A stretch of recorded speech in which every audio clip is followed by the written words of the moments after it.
Welcome today in front of me UleFone Note 13 Pre, and I'll show you how to change lock screen wallpaper on this device.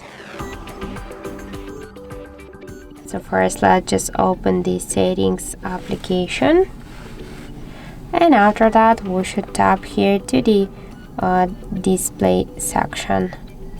After that we should click here to wallpaper, and we can use our system, so default wallpapers from our device, or also we can use local album photos from our device camera previously taken or downloaded, for example, from the internet.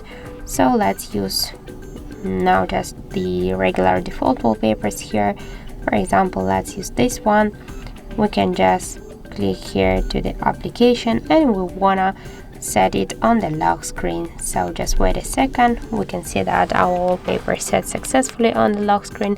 So let's lock our device, and we can see that we just successfully changed lock screen wallpaper on our smartphone.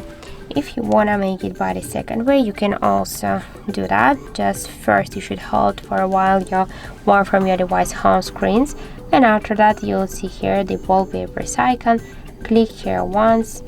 You can use all of these default wallpapers, and for example let's use this one.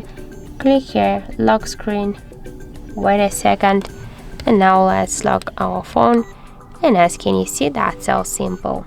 So that's it. Thank you for watching, and if you find this video helpful, don't forget to leave a like, comment and to subscribe our channel.